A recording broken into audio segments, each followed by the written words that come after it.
আসসালামু আলাইকুম ওরহমতুল্লাহ। সুপ্রিয় দর্শক, একজন আমাদের মাঝে প্রশ্ন করেছেন এবং উনি জানতে চেয়েছেন যে, প্রিয় শায়েখ, আমার স্ত্রী আজকে সকালে ভুলবশত একটি ভেজা নাপাক কাপড় পাক কাপড়ের উপর রেখে দেয়। এখন আমার জানার বিষয় হলো, উক্ত নাপাক কাপড় যদি পাক কাপড়ের উপর রাখা হয় তাহলে সেটাও কি নাপাক হয়ে যাবে?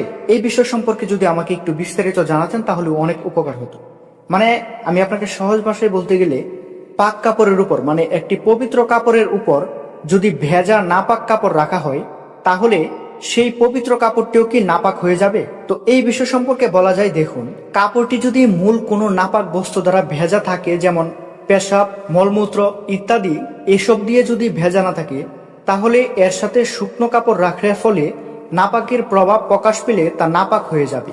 আর যদি মূল নাপাক বস্তু দ্বারা নয় বরং নাপাক পানি দ্বারা ভিজা থাকে তাহলে এর উপর পাক কাপড় রাখার কারণে তা যদি এই পরিমাণ আর্দ্র হয়ে যায় যে নিংড়ানোর ফলে পানির ফুটা ঝরে না, তাহলে কাপড়টি পাকই থাকবে, মানে কাপড়টি পবিত্র থাকবে, অন্যথায় নাপাক হয়ে যায়। মানে সহজ ভাষায় বলতে গেলে, কোনো নাপাক কাপড় যেটা পেশাব দ্বারা নাপাক হয়েছে বা মলমূত্র দ্বারা নাপাক হয়েছে, সেটা যদি আপনি পবিত্র কাপড়ের উপরে রাখেন এবং ওই পবিত্র কাপড়ের মধ্যে যদি সেই নাপাকি লেগে যায় তাহলে দুইটি কাপড়ই নাপাক হয়ে যাবে।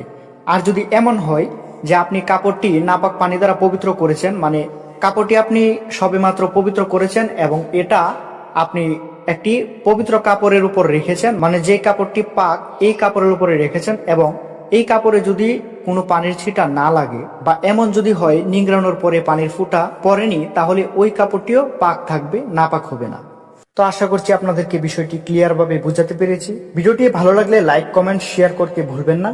সকলে ভালো থাকবেন, সুস্থ থাকবেন। আসসালামু আলাইকুম, আল্লাহ হাফেজ।